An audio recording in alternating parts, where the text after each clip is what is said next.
knowledge about levels. Someone here is like a friend of someone is here. I'm just here to facilitate and guide this session and move forward. The first is they've already broken all my icebreakers. Okay, well, icebreaker because everyone is feeling to the autumn is getting to you and it's all we can't have this session like that. I need you to talk to me and we need to interact in this session. So we're starting with an icebreaker, which let me go to the next slide, please. So first, let's look at this audience and let's know what flavor of ice cream people prefer. So there's different flavors of ice cream on there. So I already hear, some thoughts going on behind. So tell me, for all the people who are for vanilla, can I see your hands? So take note and count the numbers. Can someone help me with the counting of people who like vanilla? Their favorite is vanilla. All right, that's one. That's 1, 2, 3, 4, 5, 6, 7, 8, 9, 10, 11, 12, 13, 14. So I'm gotten 14 people on vanilla. All right, we'll see who's winning. Strawberry. 1, 2, 3. No strawberry folks in the house. Okay, 4, 5. I can see 5 people who don't like strawberry. Okay, 6. 6. I've gotten that. So 14 on vanilla, 6 on strawberry. All right. Which flavor is next? All right. Looks like the chocolate people are in the house. All right, chocolate people. Let's see. How many people love chocolate first? Okay, I can see 2 hands from one person. That's 1, 2. Raise up your hands or you're going to lose. All right. 1, 2, 3, 4. Chocolate folks. 5. That's 5 people on chocolate. The vanilla people want it today. Okay. Which other flavor is there? There's mint. All right. Mint. Nobody. You love mint. Okay, that's a single person. So on mint. Okay, makes 2 people on mint. All right, what's the last flavor then? I don't know what that is for. It looks like lavender. The one that looks like purple. No one knows what it's called. So it means no one usually has them. All right, first is the diversity of this class by ice cream flavor shows that okay, we have most of which people who have which flavor. Right, so give it to the vanilla people. Can we have a hand of applause for the vanilla people? All right, great. So we're getting started. Next slide, please. Next slide, please. Okay. So today we're going to be looking at UK job landscape and opportunities. I've got like 35 minutes left, so do so let's ensure we are all together and let's get ready to participate. First thing we're going to look at is next slide, please. We're going to look at just 4 things in this session. Just 4 things. That's all. We want to talk about the job market. We want to look at breaking into the market. That's important in this session is look at how to break into the connections. Remember what we started? Just to that is massive to one person. Listen to it's not that simple. And ensure that it's coming to the right direction, giving right to in here this evening. And then we'll look at the next set of questions. Next slide, please.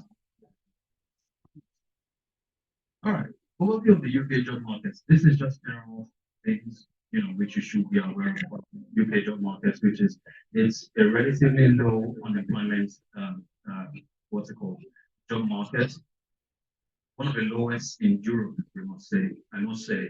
And then it's got like diverse industries. So whatever industry you might be looking at pursuing a career in, you most likely will find an industry for you to work in the UK. And there are competitive salaries for everyone who chooses to work in the UK. And one of the reasons why the competitive salaries are also there is because there is the whole concept of outsourcing today, where you outsource labor, you outsource manufacturing to a country where you can get relatively cheaper labor in order to be able to get at the end of the day it's over profit and loss.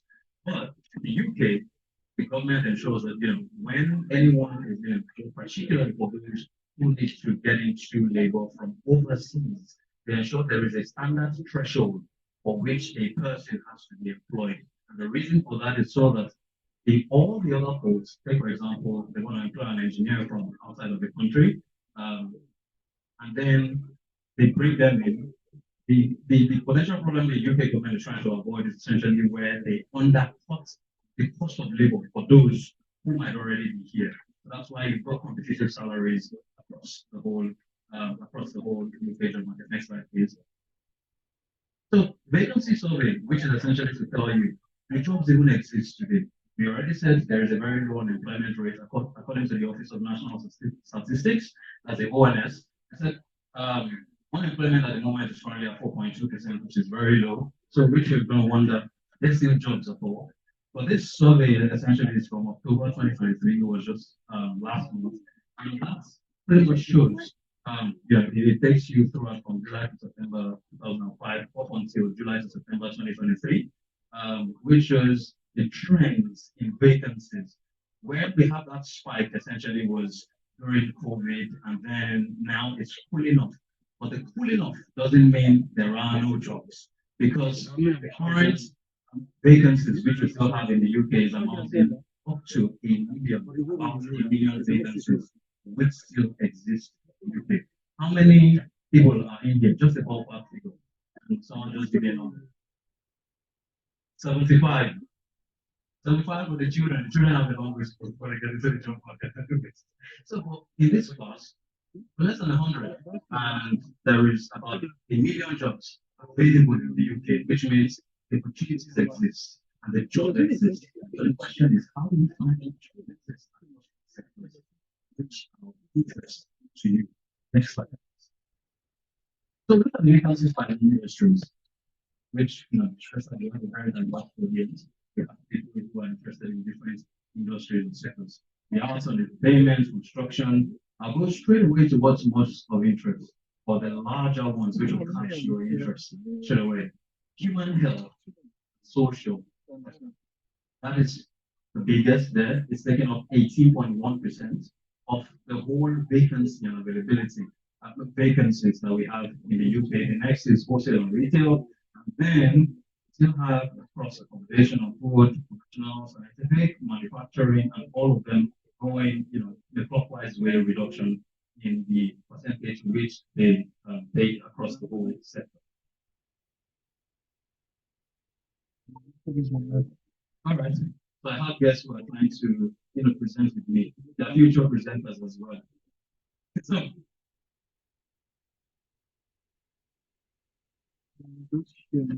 okay. So next slide, please.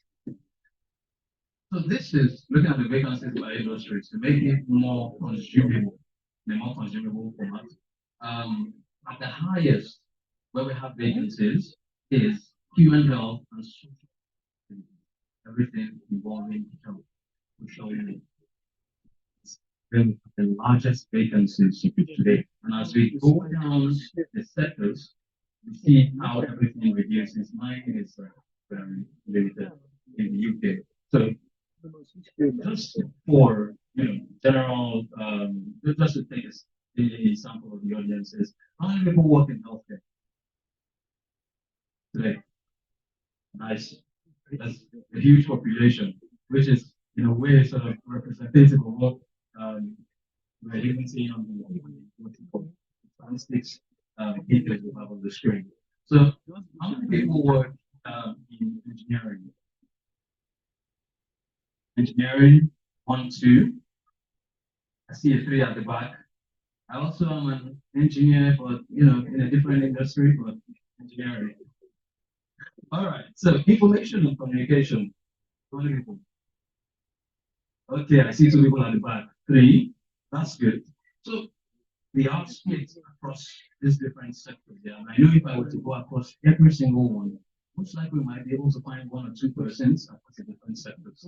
So this essentially is telling you that the jobs exist. There are vacancies which you can key into within the UK. The most important thing to us will be how do we make the job? Because I know my audience is very diverse. There might be people who are, looking to make a transition into probably a new job, same kind of role in a different firm. Might be people who are looking for a career transition. Say you want to move, literally make a shift from the current role you're in, probably that's a stopgap job, which is to just meet the current needs, but you would want to transition from that into what is more along the lines of your passion, along the lines of your interest, but along the lines of what you people creative with you as well. So the next thing would be how do we break into this industry? Next slide, please. Breaking into the market. Now, to break into the UK market, there are key things which we need to have an understanding of and which are fundamental to how we go about searching for a job in the UK. Now, primarily, first thing would be understanding your right to work. You have a valid right to work in the UK, and as well, for some, they post studies. Some students and during their postgraduate programs or whatever you've got limited amount of work time for the right to work. But for the sake of this discussion, we're primarily looking at jobs and we're looking at let's say a permanent sort of right permanent job with a firm. That's what we're looking at. So we'll go to work on the next slide. So the first thing you need to understand is that the UK government has a requirement for you to be able to work in the United Kingdom. And that is for you to be on a visa that qualifies you to work in the UK. The average is there are different kinds of visas which are available today for different purposes, for different people, for different sectors. But I will focus primarily on one which across every single one, which is the skilled worker visa. And that's what most people sort of require in order to be able to do just about any job, just about any permanent role in the UK. And the requirement for that is that you must earn above a certain threshold, which is 26,200. 26,200 a calendar year. That is what the UK government requires on that skilled worker visa. And as part of this as well is that your employer or the firm which you've been offered a job will need to provide you with a certificate of sponsorship. A certificate of sponsorship. Now, there are employers that pay above that threshold, but might not want to provide sponsorship. This is just to be aware of. Your employer might be able to provide the job, they might get a job which is above that threshold, but they might not be primary sponsors able to provide sponsorship to you. And you need a licensed sponsor to be able to work. That is a sponsor which can issue you a certificate of sponsorship. And the role which you are also going in for should be paying you above that threshold. You must meet that threshold minimum of 26,200 or higher or higher. That is what you are looking out for by an employer. So next slide, please. Let's look at, initially we talked about the industries. We looked at where the vacancies are. Now, this chart you have on your screen essentially is showing us the different shortage occupation jobs and the pay across the average pay across those shortage occupation jobs. And I've also put in lines of demarcation which show the ones which should be of interest to you as you go about searching for a job. Now, we've got And take one step back to explain what a shortage occupation job is as well. Now, on the UK's vacancies, the government has certain jobs and which have been tagged as shortage occupation jobs. And these shortage occupation jobs are those jobs where they have sort of limited manpower across the whole country and for which the UK government would like to recruit more people. And when there are people who are, getting an offer in those kind of jobs, it means they have a much easier time because it's a shortage occupation job. The government is even looking for you. They want you to come into the country because they need to fill up those slots in the country owing to the limited manpower in those industries or for those specific roles in order to meet whatever targets the government has set regarding the progress of the country. So now we've got health services, IT business analysts, architects, and when we look at this screen, we've got shortage occupation jobs. That's everything you find on the left-hand side. And the bars essentially indicate the average rate that the salary for each of those jobs, the average rate for each of those jobs. That's what you find on the bar. And down beneath, I hope we're able to see down to the bottom of it. So you'll see the scale that shows the salaries. We have 30,000 right here. Then this vertical bar represents where we have 26K. Look at the 26K points. That is it. Which means everything which falls below this point, they don't meet the requirement. They don't meet the requirements of 26,200 for the visa. Now, to also put a caveat there is this is the average rate. It doesn't mean that every single job which falls into information technology and communications, for example, which already falls out of it, will be lower. Are we together? We're not together. Some people are listening. Wake up. Tell your neighbor, wake up. Sleeping, wake up. Now, so I'm going to go over this again. The fact this is just statistics, which says the average job will pay you, for example, in the case of health services, which is the first one, will pay you most likely above how much? Above 26, above like 30K. If you're in health services, you're a public health manager, your average pay is above 30K, right? Are we together? Okay, how about if you're a bricklayer and mason? Do you earn above or below that threshold? Below. All right. How about mechanical engineers? What? They earn above. So, which is saying, when you look at this tells you sort of the top quadrant. How that works? Sort of the top quadrant or the top list of jobs where the average pay or average going rate is above the threshold needed to secure a skilled worker visa. So when we are looking at this for roles, we want to look at what's within that bar. Now, this will not limit you because I know there are others who might not necessarily be in those industries or be looking out for those roles, but you can also be on the lookout to ensure that whatever role you're looking out for, you or meets those conditions with which you can be granted sponsorship for a reason.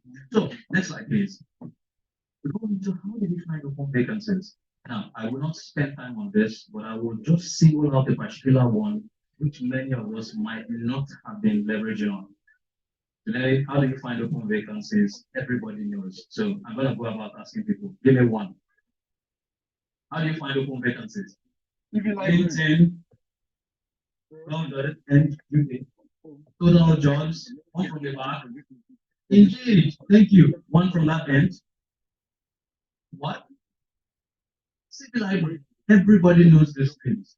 So there is nothing here which is new. However, how many people would want to go for an unpaid internship? Okay. How many will be honest? Be honest. How many people want to take an unpaid internship? Okay, 1, 2, 3, 4. We've got 4 people. I think that unpaid internship. Okay, let me not even go. Can someone tell me one advantage of taking an unpaid internship in this country? We've got someone at the back. Can we get an additional mic, please? Thank you, sir. That means you already have the experience in that job. It doesn't matter whether you're paid or not. It's valid. How do as a key thing. So it's about the benefit you derive from it. If you take an unpaid internship, you get the experience, which shows you have a UK experience, which you can leverage on your CV when you're submitting an application. All right. So that's one key thing. Let's think about it. Internship. So while you're looking for the job, internship as well. That is one key thing. Another thing is following industry trends on my partner. Now, networking. Networking. How many of you in the last 6 months, no, 3 months, have attended a job fair? 1, 2, 3, 4, 4. See 5 at the back. Now, 5, it is the number in here. It shows that a whole lot of us are missing out on what happens at job fairs. The same with industry events. Sometimes you see some, depending on what you search, you might have adverts going across the page saying, oh, for example, I'm in software engineering, and I see an ad which says, oh, all Java developers that live in this community are meeting, have a meetup somewhere at a particular time. Most of us will look at it with our church men. There's Java meetup, there's nothing. That'll be all right. The thing that does is you need to connect with people who are in your industry. People who are looking for the same thing that you're looking for, or people who are already there, already have what you need. So the key things which I want to say today is job fairs, industry events. Next slide, please. We already next slide. So job fairs. Now, I've put some links. And let me tell you the search criteria within that this. And I deliberately looked at Birmingham because that is central to this region. There are job fairs which you can find easily from 3 different platforms, which I put there. 1 is Eventbrite, 2 Job Fairs UK, 3 UK Careers. And when I was looking this up, I found loads of job fairs which have been scheduled for November. So, what are you going to do about it? You are looking to make a career shift, career transition.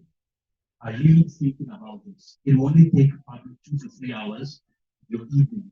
And usually when it might be in the evening, sometimes it might be in the afternoon. 2 to 3 hours. Take a break from whatever it is you're doing. Attend that job fair. Connect with the right people. And one of the things that also exists at job fairs is that all the companies, like different companies, come around and they showcase their products and services and whatever they have to offer.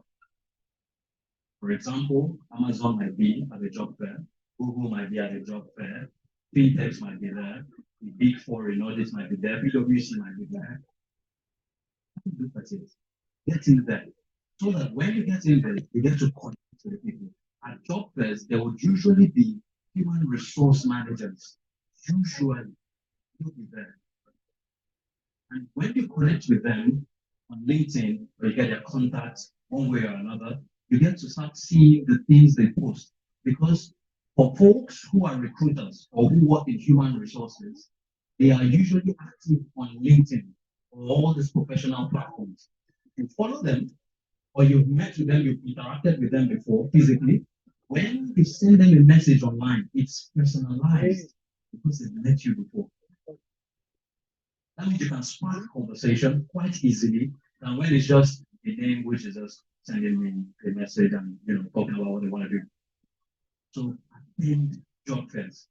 At the end of this session, one of the key things we're going to do is everybody is going to get on there and they're going to register.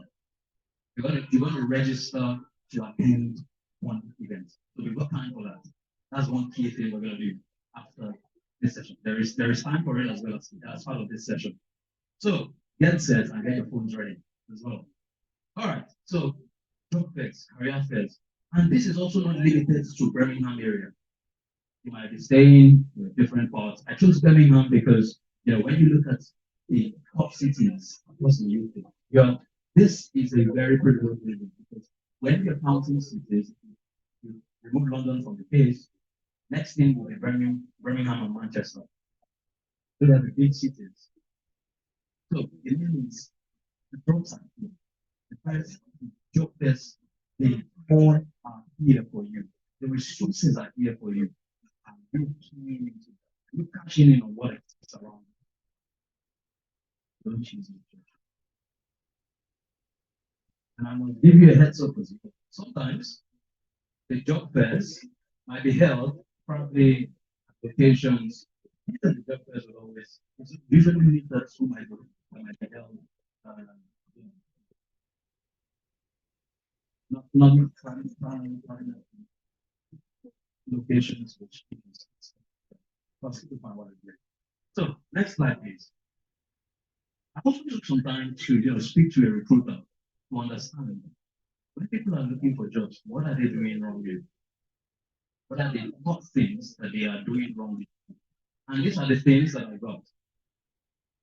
And I also spoke to people who have gotten jobs from LinkedIn as well. So the top 5. So the first thing is looking for the highest paying job immediately. So I can get some people laughing along. Looking for the highest paying job immediately. Means we all make money. 100% is valid. But the question is, that job you are looking at, which happens to be the highest paying, is that what meets your skill set? Does your skill set meet that job? Or you just look at, it's 50K, apply. You just be getting, sorry.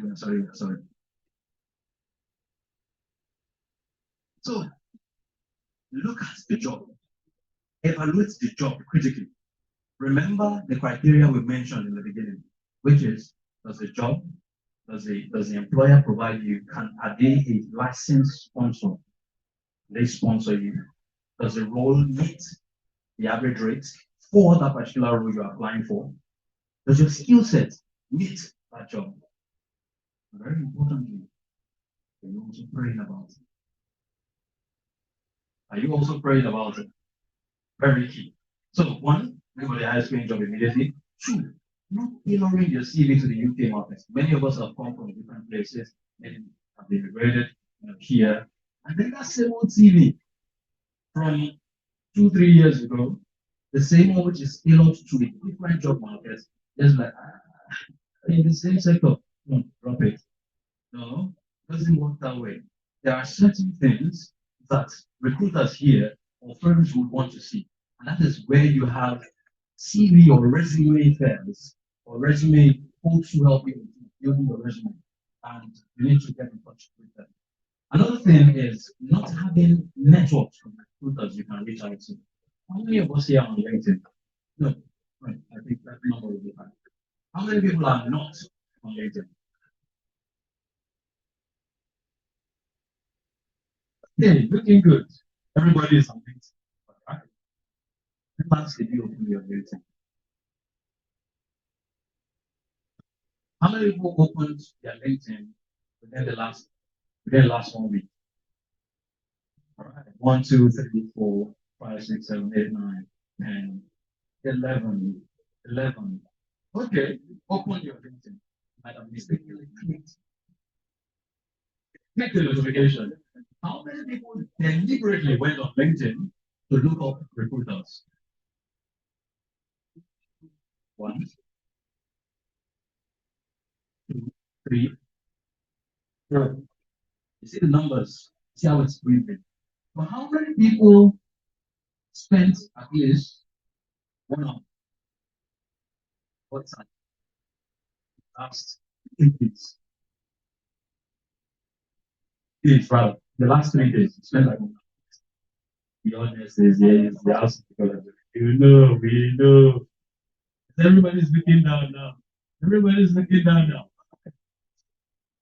That's showing you, we're seeing the numbers, we're seeing how things are changing. When you have a network of recruiters, it makes you now. Recruiters, recruiters will usually want to coach people. What do I mean? When you're in a job, recruiters like that you're in a job and they want to get you with a different organization because of the fact that you are in a job. Because of the fact that you're in a job. But when you're not in a job, really, they don't, you are at their mercy at that point. So, what do you do when you have a job? Build a rapport with the recruiter. Build a rapport with the recruiter. When the recruiter sends you a message and says, "Oh, I have this new job which is great, which I want you to come pay you double your salary and all these kind of things." If you're not looking at moving at that point, just tell them, reply them on time and politely to say, "Oh, I'm sorry, but I'm not looking at making a career shift at that point in time. I'd like to keep you as a contact on LinkedIn, and we can get to connect in the future if I decide to make a move." In that regard, you keep that recruiter in your network. And when the time comes that you might decide to make a move, you can easily reach out and say, "Oh, hey, how you doing? I talked to you XYZ some time ago, talk, I'm not looking at making a move. But at this particular point in time, I think I'm leaning towards making a career shift, or making a career shift, or transitioning to a new role." Then, as opposed to when at that point you're now like trying to find a recruiter yourself and like, they, they know you are desperate at that point. So don't get to that point. Please. So now you can get on LinkedIn and get recruiters. Another thing is overcrowded CV. Overcrowded CV. We all know what that is. I'm not going to spend time on that. CV should not be overcrowded. Don't send them a 10 pager. Nobody can. You're reviewing as an employer of labor, you have to review like, let's say, 1,000 CVs, and then someone sends 4 pages, goodbye, on to the next one. Max pages. I don't see it. There are loads of people who are very senior who have a one-pager CV. The most important thing is to communicate what matters the most about you that is relevant to that role that you're looking for. So, next thing, not having a LinkedIn profile, thank God is not applicable to anybody here. And 6, not following up with the job managers. And when the recruiter, the job manager posts an offer for a new role on LinkedIn or wherever the platform is, then you can see their names, you know who posted it. Why not connect with that person? Why not follow up with that person? Why not ensure that, as you take an interview, you move to the next step, you are, calling them up back to back. Just like the Bible talks about opportunity in prayer. You need opportunity in following up. You need opportunity in following up. You need opportunity in applying as many jobs as possible. The Bible also says, keep on doing what? Casting your upon what's that keyword here? Many. Make many applications. Submit as much applications as possible. Because soon it's gonna do what? Huh? What does it say? It will yield a positive result. That's the key thing. Next slide, please. But now I have less than 10 minutes. So, tips for job hunting, you know all that. This is just, part of the content which you have to read, which will be provided to you. Prepare your CV, networking, be confident, keep applying. These are things you know. The key things. All right, let's go to the next slide, please. Career transitioning. So there might be some of us who, want to make a transition. You've been in a particular line career, or primarily you've been doing some job, which is just a stopgap measure for maybe the financial needs and all. when you want to do a career transition, there are multiple things. There are just three things to think about, which is the what, the why, and the when. What is the what? Sorry, the why, what, and when. In that order. You must always start with why. And the why is why are you seeking a career change? Why? Why are you seeking a career change? And the key thing here is as you ask yourself, why am I seeking a career change? You must start with the end in mind. You know, we read that book, how many people have read Seven Habits of Highly Effective People? Ah, Seven Habits of Highly Effective People. Hey, okay, very limited audience. Hmm, okay, maybe you read Atomic Habits. All right. Hmm, audience. So we need to change our ways. It's not only Bible. It's not only Bible. Tell your neighbor it's not only Bible. Yeah. I'm not saying you should read the Bible. Read the Bible, but read other things as well. Now, again, the mind typically means think of yourself. When I'm 80, what would I think about this transition I want to make? If I had made it, or if I didn't make it. You want to do a transition to the next role you want to do, and then you're considering, oh, can I do this? Can I do this? Can I do this? Can I do this? You need to look at it from the end. 20 years from now, would I be happy that I took that risk and I, made a move on something that I believed in, something that I truly wanted to do? Oh, you'll be like, ah, no, well, 80 years, 20 years from now, and you look back and you feel like, okay, take that. How did you? That's what you do. Then the what? What do you do? What do you want to do? Assess yourself and the viability of your action. You must be able to tell what you want to do. What you want to do. So just like we are talking about when the different sessions were being shared, use the power of your thing. You cannot write something simply and explain it simply. And not probably you don't have to have understanding of it. You need to be able to articulate what you want to do. And you need to also be able to the way to find the when. You know, when you send smartphones, the um, in this case, if you're applying for jobs, set clear expectations. You should expect that there might be rejections and you should prepare. Use them as stepping stones towards your future. The next slide, please. Now, the top five industry, if you looked at before now, was in health services, public management, civil engineers, design development. That's where we have those top five vacancies. In shortage of occupational jobs. Now, what we want to do now, I've got just like 3 minutes, is to make it more practical.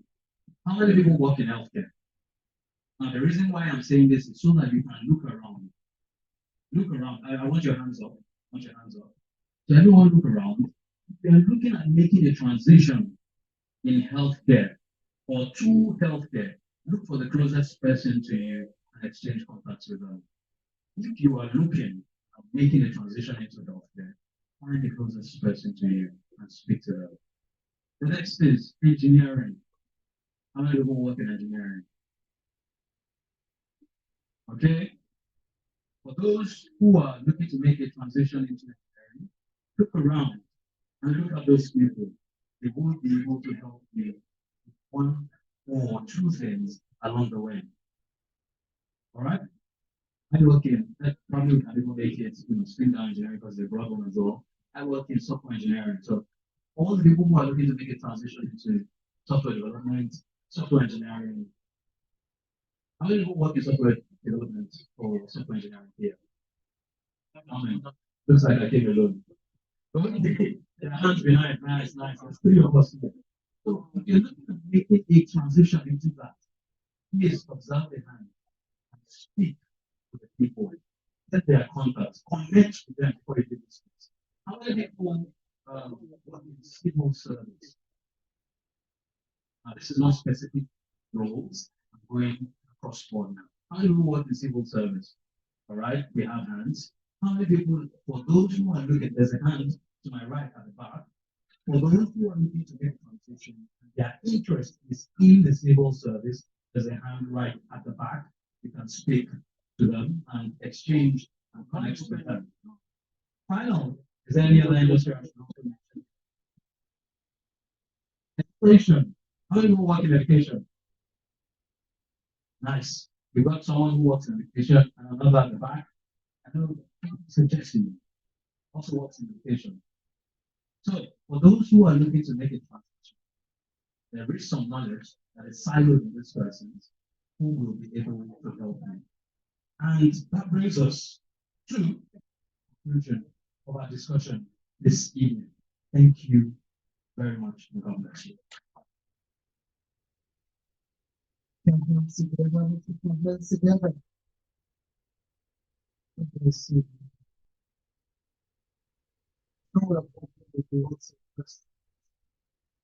really your mind. Fortunately, we have to move on very quickly. So I can just reserve that. How are you? I'm going to try and get the people with the on session to join us again. I'm going to go very quickly to our next session.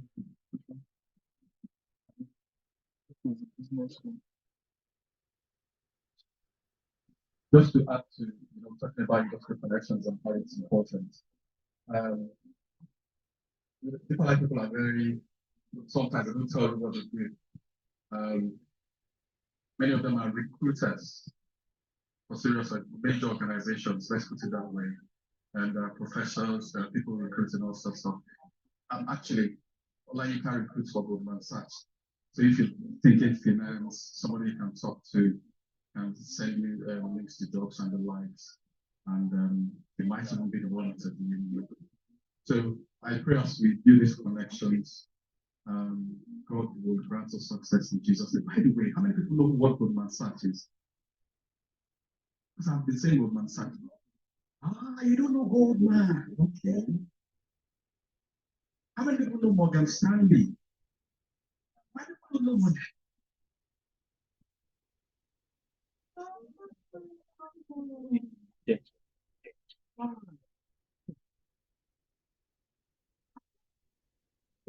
Okay.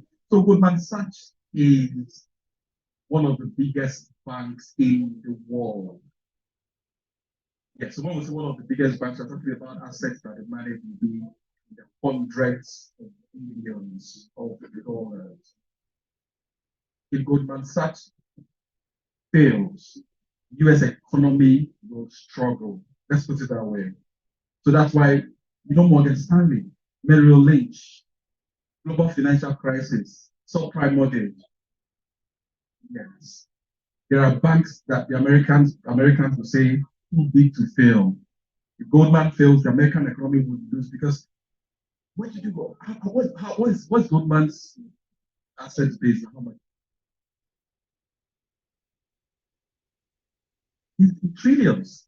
So imagine if there's a company and nobody knows how to pull out their trillions. So there are trillions. How many banks? The US government will actually say the banks are too big to fail. Goldman is one of them. Morgan Stanley is the other one. And JP Morgan. At least JP Morgan. Yes. So those three banks, the US will say, oh, these banks are too big to fail. So that's why during the subprime mortgage, when the country starts printing hundreds of billions of dollars just to push into companies, because those companies fail for a problem. Yeah, so let's expose ourselves to connections to people who can get us into those spaces. I was telling somebody, I said, the region of Asia for the region to have a super church that will cost $1 million. And that money is here. Those that thought it don't understand. How £1 million is here? It's very professional. £1 million is here. I think God will bless us to that point where we'll be able to reinforce our goal to serve the kingdom of God in Jesus' name.